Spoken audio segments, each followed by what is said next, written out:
আসসালামু আলাইকুম রহমতুল্লাহি ওয়া বারাকাতুহু। সম্মানিত দিনদার মুসলিম ভাইয়েরা, আশা করি আপনারা সকলে ভালো আছেন।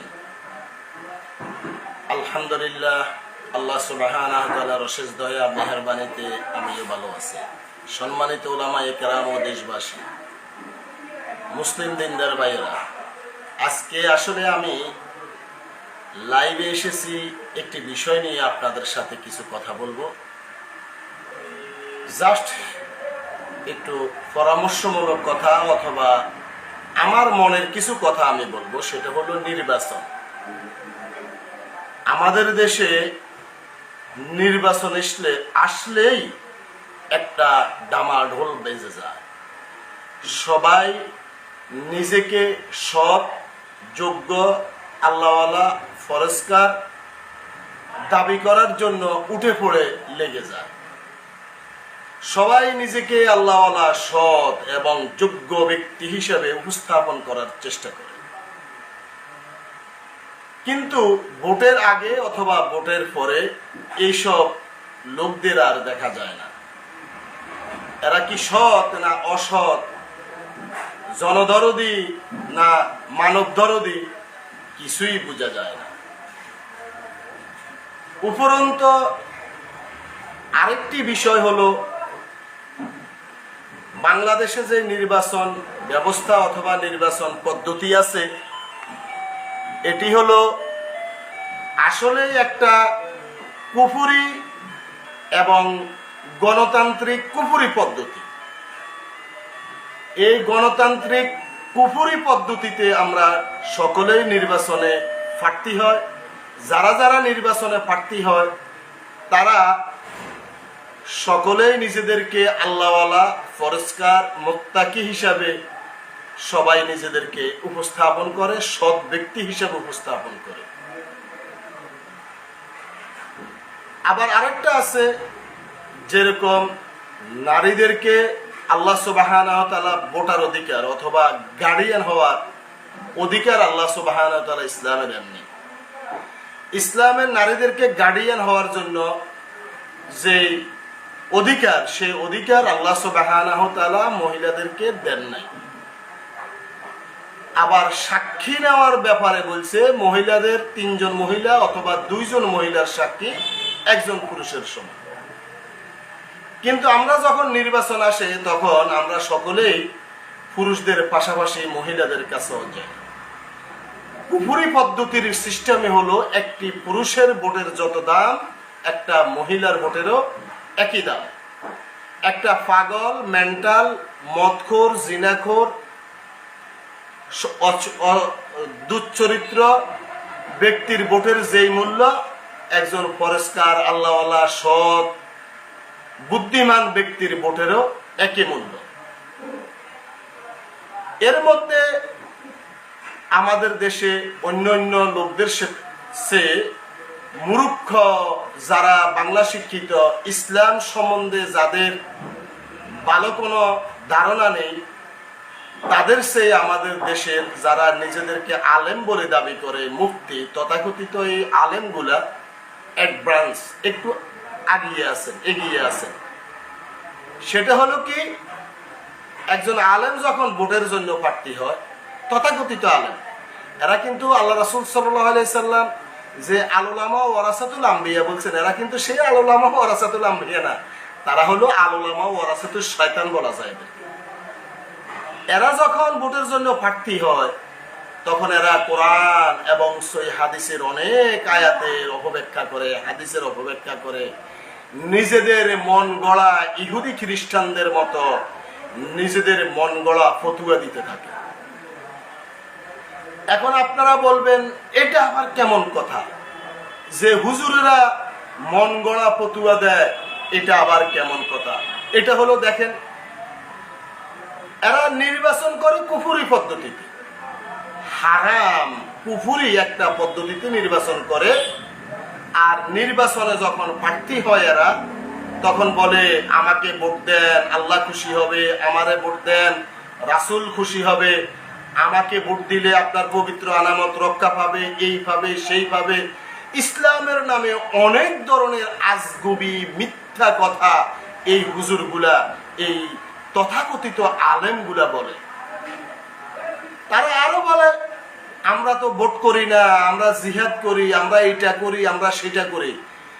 আল্লাহর একটা ফরজ বিধান, যে ফরজ বিধানের জন্য 500-র মতো কোরআনের আয়াত নাজিল হয়েছে, 500। আর সেই ফরজ বিধানকে এরা তথাকথিত হারাম কুফরি গণতান্ত্রিক ভোটিং সিস্টেমের সাথে আনিল লাগিয়ে দিয়েছে। তারা কয় আমরা ভোট করি না, আমরা তো জিহাদ করি, জিহাদ। আচ্ছা, আরেকটি কথা হলো, আমি যে বিষয়টা নিয়ে এখন কথা বলবো সেটি হলো, আমাদের দেশের মানুষেরা যখন প্রার্থী হয়, এই হুজুরেরা যখন প্রার্থী হয়, তখন তারা আরেকটি কথা বলে।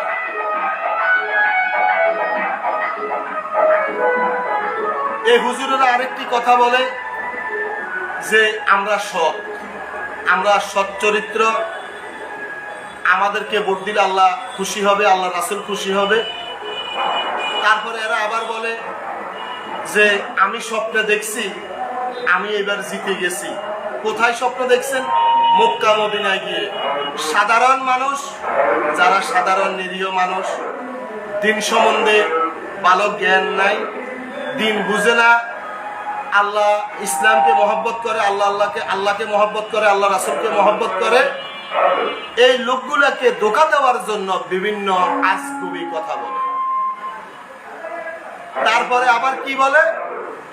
এই হুজুরগুলা আবার বলে যে আমাকে ভোট দিলে আল্লাহ রাসূল পাবে। এই কথা তো বলেই, এর সাথে এরা বলে আমরা সৎ, আমরা চরিত্রবান, আমরা মুত্তাকি, আমাদেরকে দিলে আমরা এটা করব, সেটা করব, দুর্নীতি রোধ করব। তারপরে অনেক কিছু সাধারণ মানুষদেরকে স্বপ্ন দেখায়, অনেক কিছু মানুষদেরকে স্বপ্ন দেখায়।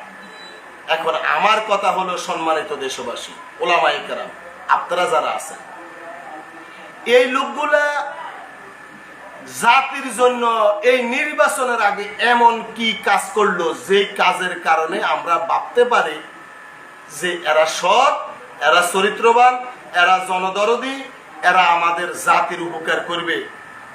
এমন কি কাজ করলো যে কাজের কারণে আমরা এদেরকে বলতে পারি যে এরা আমাদের উপকার করবে, এরা আমাদের উপকার করবে? এটা আমরা কিভাবে বলতে পারি? আমি নির্বাচনী এই দেখছেন মাইকের যে একটা হারাম প্রক্রিয়া, ধরে মানুষদেরকে বিরক্ত করার যে একটা সাউন্ড সিস্টেম, এই সাউন্ড সিস্টেমের কারণে মানুষ বিরক্ত। কিন্তু বাংলাদেশ সরকার এবং নির্বাচন কমিশন এই শব্দ দূষণ থেকে আমাদেরকে রক্ষা করা দরকার। আপনারা হয়তোবা শুনতে পারছেন যে এই কানের কাছে দাঁড়িয়ে কতক্ষণ থেকে আপনার তারা এখানে তারা চেঁচামেচি করতেছে নির্বাচনের পক্ষে। এরা এই হারাম কুফরি পদ্ধতি যখন ভোটে যায়, নির্বাচনে যায়, মিছিলে যায়, তখন তারা বলে তারা এটারে কি বলে না, বিসমিল্লাহির রহমানির রহিম দিয়ে আপনার আল্লাহর নাম নিয়ে ভোটিং সিস্টেম শুরু করে। এবং অনেক জায়গায় দেখছি যে কোরআন তেলাওয়াতের মাধ্যমে তাদের প্রচারণা শুরু করে। আচ্ছা যাক, আমি এখান দিয়ে মাইকের জামিলার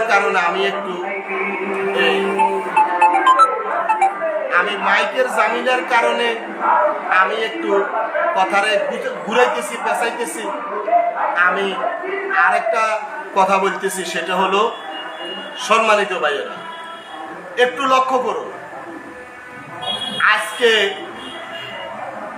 যে প্রার্থীরা, ধরেন আল্লাহওয়ালা মুত্তাকি ফরজকার যারা প্রার্থী হয়েছে, তারা নির্বাচনের আগে আমাদের এলাকায় এমন কি উন্নয়নমূলক কাজ করছে যে এরা ক্ষমতায় আসলে আমাদের জন্য কিছু করবে, এরকম কি গ্যারান্টি আছে?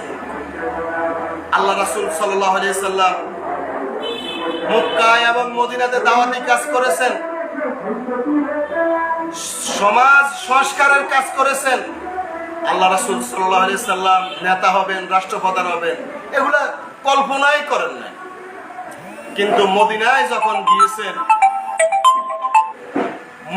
যখন গিয়েছেন তখন দেখা গেছে যে আপনার এটারে কি বলে না, জাতিয়ানি আল্লাহ রাসূল সাল্লাল্লাহু আলাইহি সাল্লামকে রাষ্ট্রপ্রধান বানিয়ে দিয়েছেন। আল্লাহ রাসূল রাষ্ট্রপ্রধান হওয়ার জন্য দাওয়াতি কাজও করেন নাই, আবার এটাও বলেন নাই যে আমি সৎ চরিত্রবান আল্লাহওয়ালা, আল্লাহ রাসূল তোমরা আমাকে ভোট দাও অথবা আমাকে প্রেসিডেন্ট বানাও, এই কথাও বলেন নাই।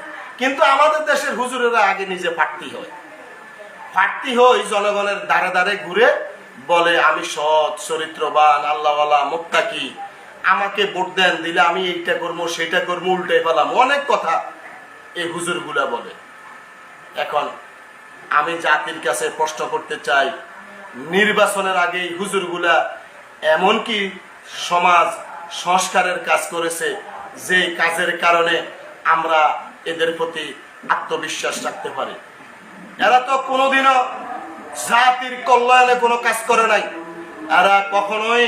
এরা নির্বাচনের আগে জাতির দুর্দিনে জাতির পাশে দাঁড়ায় নাই, এবং এরা কোনো রাস্তা করে নাই, ঘাট করে নাই, সাঁকু করে নাই, ব্রিজ করে নাই, কালভার্ট করে নাই, কিছুই করে নাই। কিন্তু এদেরকে ভোট দিলে এরা জাতির অনেক উপকার করবে, এরা জাতির অনেক কল্যাণমূলক কাজ করবে, এরকম আমাদেরকে তারা কি দিতেছে, অনেক এই আশার বাণী আমাদেরকে শোনাচ্ছে, আশার বাণী। এরা আমাদেরকে অনেক আশার বাণী শোনাচ্ছে। এখন আমরা কিভাবে বিশ্বাস করতে পারে যে এরা নির্বাচিত হলে এরা আমাদেরকে কিছু করবে? আমি একবার এক প্রার্থী হয়েছে ভাইস চেয়ারম্যান, তখন আমি দেশের বাইরে ছিলাম সৌদিতে। আমাদের বাড়িতে ডিপ কল ছিল না, ডিপ কল। তখন আমি ওই ভাইস চেয়ারম্যানকে ফোন দিয়ে বললাম, ভাই আল্লাহর অশেষ দয়াতে তো আপনি ভাইস চেয়ারম্যান হয়েছেন, আপনি আমাকে একটা ডিপ কল দেন, টাকা যা লাগে আমি আপনাকে দেব, যত টাকা লাগে আমি আপনাকে দেব, আমাকে একটা ডিপ কলের ব্যবস্থা করে দেন। তখন ওই ব্যক্তি কি বলল আমাকে? ওই ব্যক্তি বলল, হারুন তুমি আমাকে কল চাও, আমার কাছে তো কল টল নাই, এগুলো আমাদের কাছে আসে না, কারণ আমলিক বর্তমানে ক্ষমতায় আর আমরা হইলাম এর অপোজিটের পার্টি, তাই আমাদের কাছে এগুলা আসে না, এগুলা আমলিকের লোকদের কাছে, তুমি অন্যদিকে যোগাযোগ করে দেখো কল পাও কিনা। এই কথা বলার সাথে সাথে আমি ফোন কেটে দিয়েছি, আর আমি কোনো কথা বলি, আমি আর কোনো কথা বলি নাই। আমি বলি নাই যে দ্বিতীয়বার আমি বলি নাই ভাই একটু চেষ্টা করেন না, বলি নাই। এখন আমি আপনাদের কাছে, এই জাতির কাছে লাস্ট কথা, অনেক কথা বলেছি, আমি একটা কথা বলি, সম্মানিত ওলামায়ে কেরাম ও দেশবাসী, সাধারণ মানুষ যারা আমার কথা শুনবেন এবং শুনতেছেন, একটি কথা মনে রাখবেন, কোন চরিত্রবান ভালো মানুষ ভোটের জন্য প্রার্থী হয়ে বলে না আমি সৎ, আমাকে ভোট দেন, আমাকে ভোট দিলে আমি এইটা করবো সেটা করবো, এই করবো সেই করবো, কারণ এগুলা সবে হারাম কাজ। কারণ ইসলামে পদের আকাঙ্ক্ষী হওয়া, পদের লোভ হওয়া, পদের জন্য আশা করা, এগুলো নিষেধ, এগুলো ইসলামে নিষিদ্ধ। কোন পদের জন্য লালায়িত হওয়া, এটা ইসলামে নিষিদ্ধ। আপনারা ফতোয়া দিবেন, ইউসুফ আলাইহিস সালাম চেয়েছেন, ইউসুফ আলাইহিস সালাম আল্লাহর নবী ছিলেন, আর ইউসুফ আলাইহিস সালাম রে আল্লাহ ওহীর মাধ্যমে বলে দিয়েছেন যে তুমি এই দায়িত্ব নাও। আপনি কি আল্লাহর নবী যে আপনাকে আল্লাহ বলছে যে তুমি এই দায়িত্ব নাও? আপনি পদের লোভী, আপনি পদ ক্ষমতার লোভী, আপনি ক্ষমতার লোভী হয়ে আপনি প্রার্থী হয়ে বলতেছেন যে আমাকে দেন, আমি আপনাদেরকে উল্টে পালামো, এই করবো সেই করবো, এগুলো আপনারা বলেন। আমি আরেকটি কথা বলে আমি শেষ করব। দেশবাসী, সম্মানিত ওলামায়ে কেরাম অথবা সাধারণ মানুষ যারা আমার আলোচনা শুনছেন, একটিবার চিন্তা করে দেখুন,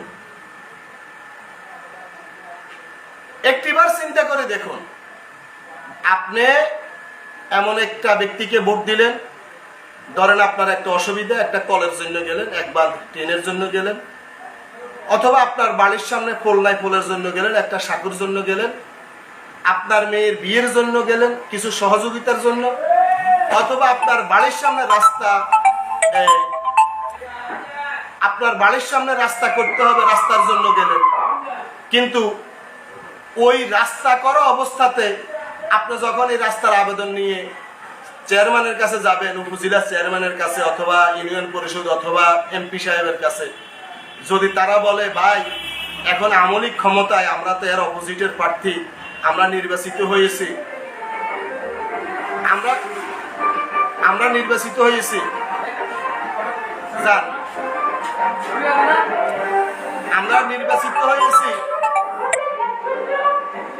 আমরা নির্বাচিত হয়েছি, আমরা অপোজিটের প্রার্থী, আমাদেরকে তো আমলিক কিছু দেয় না। ধরেন আমি বলি, আমার লাস্ট কথা, আমি আসলে অনেক কথা বলি ফেলাইছি, মাইকের যন্ত্রণার কারণে কথা বলতে পারি নাই। আপনারা হয়তো বা শুনতেছেন, মাইকের যন্ত্রণাটা মনে হয় শুনতেছেন। আল্লাহ এদেরকে হেদায়েত দান করুক, আল্লাহ এদেরকে হেদায়েত দান করুক, কারণ এরা দেখছেন তো অবস্থা, কানের কাছে আসে কি করতেছে। আমি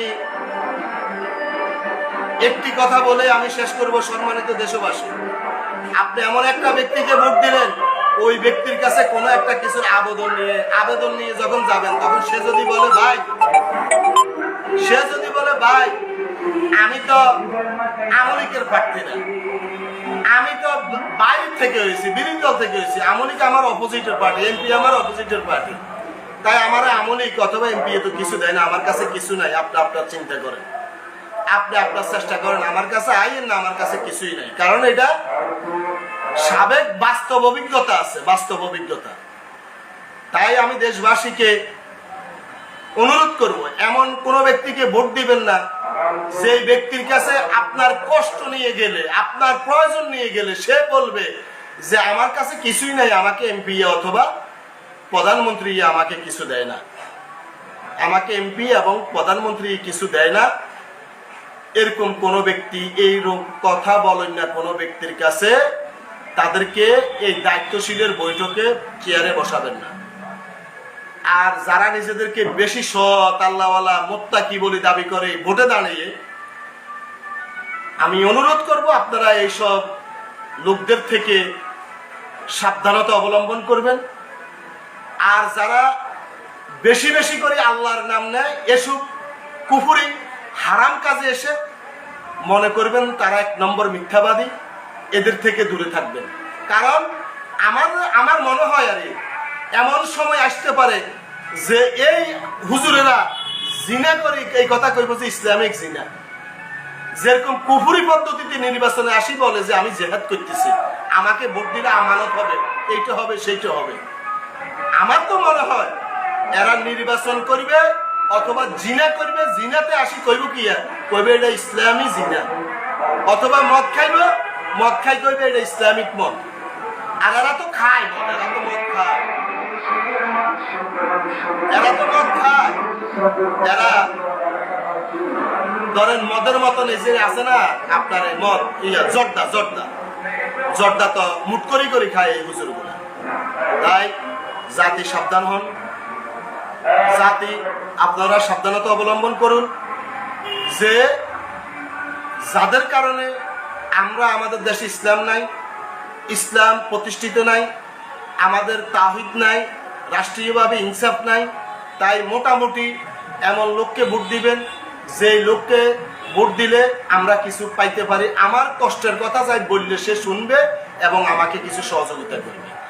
এমন ব্যক্তিকে ভোট দিবেন না যেই ব্যক্তি ওই কথা একটা বলবে যে আমি তো বিরোধী দলের, আমি তো আমলিকের না, আমাকে সরকার কিছু দেয় না, তাই আমার কাছে আসি কোনো লাভ নাই। আল্লাহ আমাকে আপনাকে সকলকে সঠিক বুঝ দান করুন, আমিন। আমার কথাগুলো বোঝার চেষ্টা করবেন। আসসালামু আলাইকুম ওয়া রাহমাতুল্লাহি ওয়া বারাকাতুহু।